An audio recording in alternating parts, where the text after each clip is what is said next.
चंगे लग रहे हैं ना दोनों। कितनी सोनी जोड़ी लग रही है इनकी। भरजाई की मतलब है तेरा? भतीजा अपनी धी को मेरी नूह बनाएगी, देगी मेरे पुत्र के लिए। तेरे पुत्र के लिए? हाँ तो और क्या, आसिफ मेरा पुत्र ही तो है, वो बाले का भाई है ना। वो तो सारी बातें ठीक है भाभी, पर क्या भतीजा, मैं उन्हें जन्म नहीं दिता तो फिर क्या होया? है तो वो उनकी ही औलाद ना। बड़ा वड्डा दिल है तेरा भरजाई। रब दी सौ, तू तो जन्नती है, जन्नती। ओ कुड़ियो,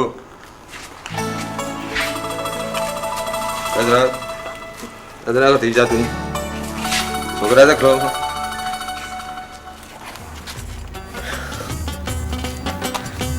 सच कह रही है, जन्नती भी कह रही है, तो इसकी बात क्यों नहीं मान लेती? मैं कब से खड़ा तुम लोगों की बातें सुन रहा था। तू कहे तो मैं बात करूं? ना चाचा ना, आसिफ मेरा पुत्र है, मैं आप ही बात करूंगी उससे।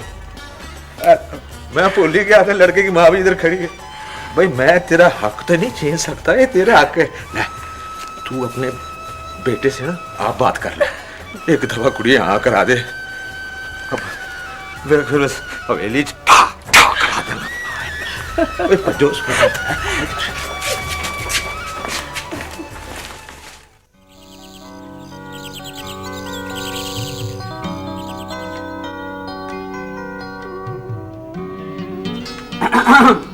Good morning. क्या हो रहा है जनाब? उस्ताद साहब, यहाँ पर गुड मॉर्निंग नहीं कहते, क्योंकि ये आपका विलायत नहीं है, ये है छप्पर कोठियाँ। और यहाँ पर सुबह सुबह उठकर कहते हैं अस्सलाम वालेकुम, यानी कि आप पर सलामती हो। शगीर साहिबा, वालेकुम अस्सलाम। लेकिन ये बताएं, मुझे सलाम का मतलब क्यों बताया? क्या मैं मुसलमान नहीं हूँ? मतलब कि उस्ताद भी कहती हूँ और पढ़ाना भी चाहती हूँ। गलती होगी उस्ताद साहब। अच्छा बिस्तर कीजिए, आप अपने कमरे में जाएं, मैं आपके लिए पराठे बनाकर लाती हूँ। चलिए। पराठे? क्या सब लोग यहाँ सुबह का नाश्ता पराठे से करते हैं? नहीं नहीं, सब नहीं, सिर्फ जवान और बच्चे, और वो भी असली घी के। ओह माय गॉड, असली घी के? तो वो फिर हजम कैसे करते हैं सब लोग? उस्ताद साहब, आपको इतना भी नहीं पता है? मीलों पैदल सफर करके, मेहनत करके, मुशक्कत करके, इस तरह। और कैसे? आपकी तरह किताबें पढ़ के नहीं। जरा ये बात दोबारा कहना, यूं ही हंस हंस के प्लीज। क्यों? आपकी समझ में नहीं आया? मैं क्यों बार बार कहूँ? मुझे आपकी हंसी बहुत पसंद है, वेरी नेचुरल। प्लीज। बानो, बेजी को नाश्ता करा दे, मैं आसिफ के लिए पराठे बनाती हूँ। जी चंगा। चल शाबाश।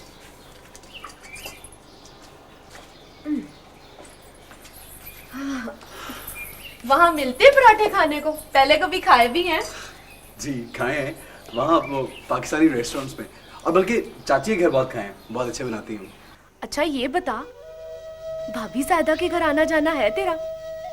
कभी मेल मुलाकात हुई? जी जी बहुत है, वो लोग तो आते जाते रहते हैं, बल्कि मैं अक्सर चला जाता हूँ उनके घर। अच्छा, तो फिर उन्होंने अपनी कुड़ी की शादी गैरों में क्यों कर दी? तुझसे क्यों नहीं की? वहाँ ऐसा सिस्टम नहीं है जो यहाँ पे है। वहाँ पे लड़की और लड़का अपनी मर्जी से शादी करते हैं, या फिर अपनी पसंद की। अच्छा, ते ओ कुड़ी चंगी नहीं सी? तेनू क्यों नहीं पसंद आई? नहीं नहीं, वो बहुत अच्छी है, मुझे पसंद ही बहुत है, लेकिन शादी के लिए नहीं। अच्छा, तेनू कोई और कुड़ी पसंद है क्या? देख, मुझसे छुपाना नहीं, सच बताना मुझे। आप क्यों पूछ रही हैं? इसलिए कि बाले का भाई होने के नाते मैं तेरी माँ हुई ना। वैसे भी इन 2-3 दिनों में ना मैंने अंदाजा लगाया है कि तू बानो को पसंद करने लगा है ना? वो तो ठीक है बड़ी अम्मी, मगर क्या पुप्पी मान जाएंगी? फूफी को तेरी मैं मना लूंगी। तू मुझे ये बता कि तू बानो को तो साथ लेकर जाएगा ना? अभी तो नहीं बड़ी अम्मी, लेकिन वहां जाके वीजा भिजवा सकता हूँ। उसके लिए निकाहनामा चाहिए होगा। वीजा? वीजा तो तेरे बाप ने भी भिजवाने को कहा। खैर, मुझे पता है तू ऐसा नहीं करेगा। तू बानो को पसंद करता है ना? तूने अपने माँ बाप से इजाजत ली भी है या? जरूरत तो नहीं है, लेकिन अगर आप कहेंगे तो फोन करके बता दूंगा। चल अच्छा।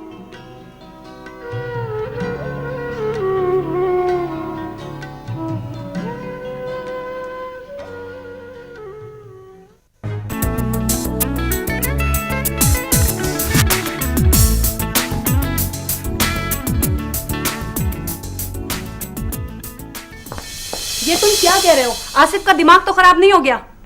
और इसमें दिमाग खराब होने वाली कौन सी बात है? वो एक जाहिल गंवार गांव की रहने वाली लड़की के साथ शादी कर रहा है। हाँ हाँ, और ये बात खुद उसने मुझे फोन पर बताई है। जीएम प्लीज उसे मना करो, वो बहुत पछताएगा। और उसे मैं कैसे मना करूं जबकि ये फैसला मैं पहले खुद कर चुका हूं। तो तुम चाहते हो कि तुम्हारा बेटा भी वही गलती दोहराए? पता नहीं गलती मैंने उस वक्त की थी या फिर यहाँ आने के बाद की है। साफ क्यों नहीं कहते कि तुम मुझसे शादी करके पछता रहे हो? कुछ गलतियां वक्त के साथ जिंदगी का हिस्सा बनकर ना गलतियां नहीं रहती, इंसान आदी हो जाता है और फिर ये समझने लगता है कि वो जो कुछ कर रहा है ठीक कर रहा है।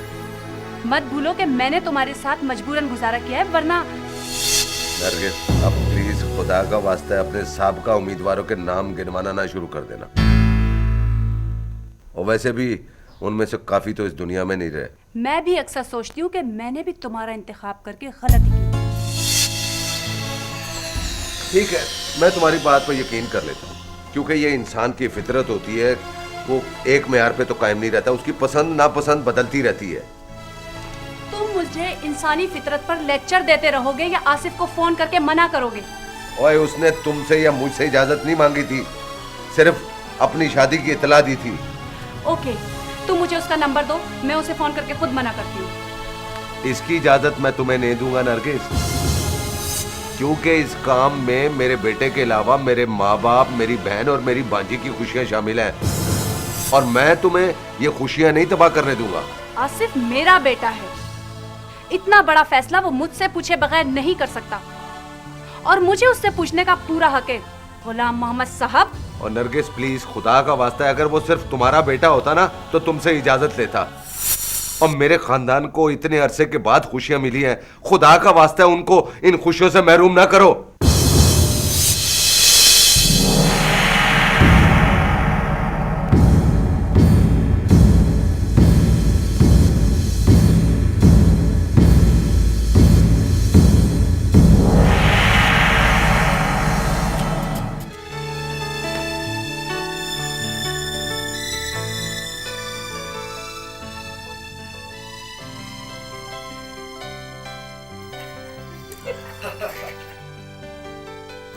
माशाल्लाह, खैर ना जाना और गाड़ी ध्यान ना चलाना, बिल्कुल समझ गया। सामान वामान रख लिया सारा? नहीं बैठ। हेलो जी, अब्बा जी सलाम अलैकुम। हाँ, कौन है? फीका बोल रहे हैं? जी जी अब्बा, रफीक बोल रहे हैं। आप उधर सब खैरियत से हैं? बेजी कैसी हैं? ओ, तेरी बेजी खैरियत से है? मैंने आसिफ के बारे में बात करनी है। आसिफ? क्या हुआ आसिफ को? ओ चलिया, शहर बानो से मैं आसिफ की शादी कर रहा हूँ। जी, शादी? आसिफ की शादी शहरबानों के साथ? तो क्या शहर बानो की शादी हमारे आसिफ से नहीं हो सकती? नहीं नहीं अब्बा जी, इसमें हैरानी की क्या बात है, हो सकती है, क्यों नहीं हो सकती? गुलाम मोहम्मद को एतराज तो नहीं होगा? ना अब्बा जी, गुलाम मोहम्मद को क्या एतराज हो सकता है जब आसिफ राजी है तो। आज जुमा बेटा, असर के बाद मैं आसिफ का निकाह पढ़वा रहा हूँ, तू इसके अब्बे को इतला कर देना है? ठीक है अब्बा जी, ठीक है। मैं हुणी जाना गुलाम मोहम्मद तरफ। ओ, इतला तो ये कर चुका है। तू जायदा और बच्चों को लेके इसके बाप के पास चले जा, निकाह हो जाएगा, ये फोन पे खुद बात कर लेगा उनसे। अब्बा जी हमारी तरफ से भी मुबारक दे दें। मेरी तरफ से भी कह दिए ओ अच्छा अच्छा, ओ नहीं मैं ओए अपना तेरी वालिदा मोहतरमा बेजी साहिबा और ये सुगना वगैरह ये सब मुबारकबाद दे रहे थे। खैर मुबारक, खैर मुबारक। खैर मुबारक, खैर मुबारक। और नहीं नहीं, हमने आसिफ को रोक के यहाँ क्या करना है, हफ्ते के बाद ये लौट जाएगा निकालनामा लेके, ताकि बानो को बुला सके। ठीक है ना? ठीक है, मेरे वाले सबको सलाम दे दी। खुदा हाफिज, खुदा हाफिज, अस्सलाम वालेकुम। शाबाजी उधर है। लो जी मुबारक हो। लो भाई तैयार हो जाओ सारे। सुन लिया तुमने? हाँ मुबारका मुबारका। खैर मुबारक, आसिफ शादी कर रहा है। लो आसिफ शादी थोड़ी कर रहा है भाई, उसके दादा दादी उसकी शादी करा रहे हैं। भाई कोई बात है, इसमें कोई परेशानी वाली बात तो नहीं ना? इना बेटा आप लोग चल रहे हो? अब्बू वो हम कल सुबह सुबह निकल रहे हैं तो चले जाते हैं ना, हम वहीं से घर चले जाएंगे। हाँ ठीक है अबू, मैं भी आप लोगों के साथ चलता हूँ, आसिफ से थोड़ी बात हो जाएगी फोन पे। ओह दैट्स गुड, चलो उठो शाबाश, चलो चलो। उसी को चेंज वेंज तो करना? हाँ करना है। जल्दी कर लो फिर, मेरा ख्याल है फिर पहुंच गया सी रात ही हो जाएगी। जल्दी करो शाबाश, चल जा उधर जा शाबाश। ले आओ, मैंने कॉर्डलेस दे दिया phone.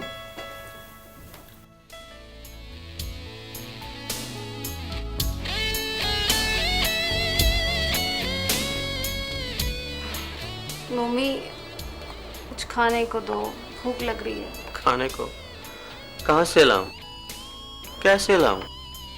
We are penniless. I have no money. कुछ भी करो, कुछ खाने को लाओ। कल दोपहर से हम दोनों ने भी कुछ नहीं खाया, तुम्हारा बटुआ भी खाली हो चुका है और जिपर में जो 100 पाउंड पड़ा हुआ था वो भी खर्च हो गया। स्टॉप इट मम्मी, कुछ भी करो, कुछ लाओ खाने को। क्या कर सकता हूं मैं, मुझे कौन देगा, मेरा है कौन? हाँ अलबत्ता तुम ला सकती हो अपने घर से, अपने बाप के होटल से। You rich. मैं कैसे ला सकती हूँ, मेरी तो गाड़ी भी नहीं है। नरगिस, और तुमने रफीक वगैरह के साथ अच्छा सलूक नहीं किया, वो तो तुम्हारी खुशियों में शरीक होने आए थे। मैं जबरदस्ती की तकरीब सेलिब्रेट नहीं करती। और तुम्हें याद है तुमने कहा था कि ये बच्चे आजकल की पैदावार है, ये पूछते नहीं है बताते हैं, याद है तुम्हें? ये शादी नहीं है, मेरे बेटे को वहां फांसा गया है और अफसोस तो मुझे इस बात का है कि इस साजिश में उसके बाप का पूरा खानदान शामिल है। और ये बात नहीं है नरगिस, जो कुछ हुआ है ना उसमें आसिफ की मर्जी शामिल है और उसके साथ किसी ने जबरदस्ती नहीं की है। हाँ बिल्कुल उसी तरह जैसे तुम्हारी मर्जी शामिल की गई थी उस जाहिल औरत से शादी करवाते वक्त, जो आज भी वहां तुम्हारे पागल और अपाहज बेटे को लिए तुम्हारी राह तक रही है। नरगिस! चिल्ला मत गुलाम मोहम्मद, ये एक हकीकत है, सच है और सच चाहे जितना भी कड़वा उसे बर्दाश्त करना पड़ता है, समझे तुम? अब बंद करो अपनी ये जुबान, जो कुछ पूछना अपने बेटे से पूछना। उससे तो मैं बहुत कुछ पूछूंगी, लेकिन तुम जरा अपने घर वालों को बता देना कि उन्होंने अपने घर के लिए एक और सुगरा का इंतजाम कर लिया है, जो सारी जिंदगी उनकी इस हमाकत के ऊपर मातम करती रहेगी।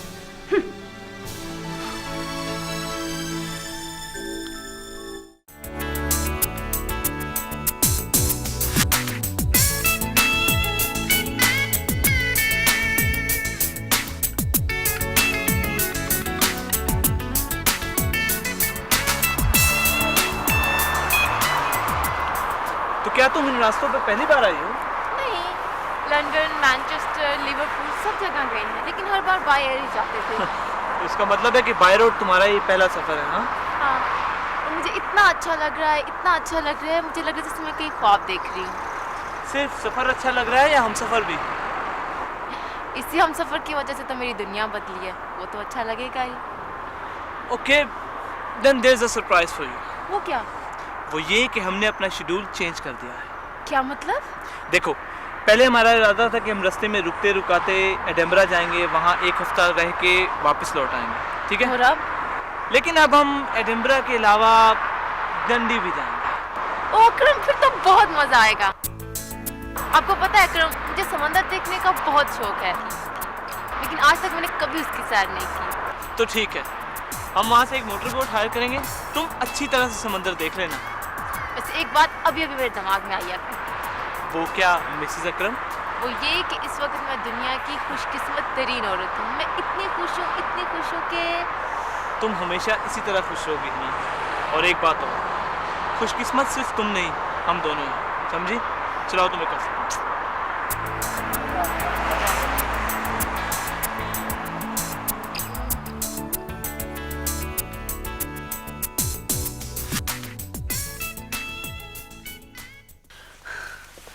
आज बहुत ज्यादा थक गए हो।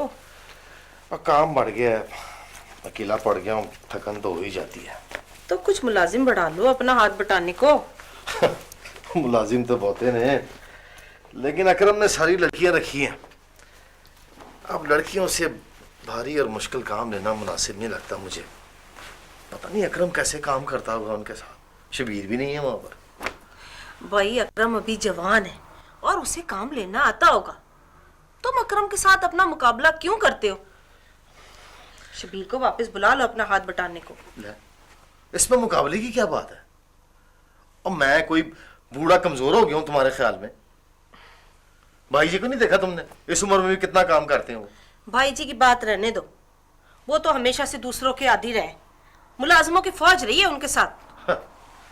और दूसरों से काम लेना कोई मजाक नहीं होता, बहुत बड़ा काम होता है। ज्यादा थक जाता है आदमी उसमें। 1 मिनट बैठना नसीब नहीं होता भाई को। ना रफीक, फिर मेरी मानो तो इमरान को बुला लो अपना हाथ बटाने को। सोचा था मैंने, फिर ख्याल आया कि अकरम और इमरान की बननी नहीं है और दोनों जवान हैं। खामखा दामाद से बिगाड़ लेने की क्या जरूरत है? संभालने दो अकरम को खुद ही सब कुछ। तो क्या फिर तुम दुकान पर नहीं जाओगे? चक्कर लगाता रहूंगा, लेकिन काम सारा उसे सौंप दूंगा मैं। आप वो आ जाए ना तो तय कर लेंगे, क्या ज्यादा मुनाफा कर लेंगे। और रफीक, मैं एक बात तो बतानी भूल गई। हिना का फोन आया था। अच्छा, कैसी है वो?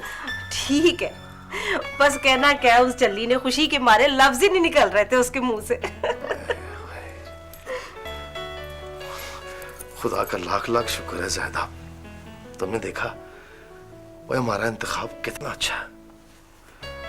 अकरम एक नेक और सादतमंद इंसान होने के अलावा एक मोहब्बत करने वाला शौहर भी है। खुदा खुश रखे उन दोनों को। हाँ हाँ, तुम ठीक कहते हो। मुझे भी बड़ा फख्र होता है अकरम के ऊपर। जब भी उसे देखती हूँ ना तो ऐसा लगता है कि खुदा ने मुझे दूसरा बेटा दे दिया है, एक और इमरान। अच्छा तुम बैठो, मैं चाय लेके आती हूँ। हाँ, और इलायची पा देना देश।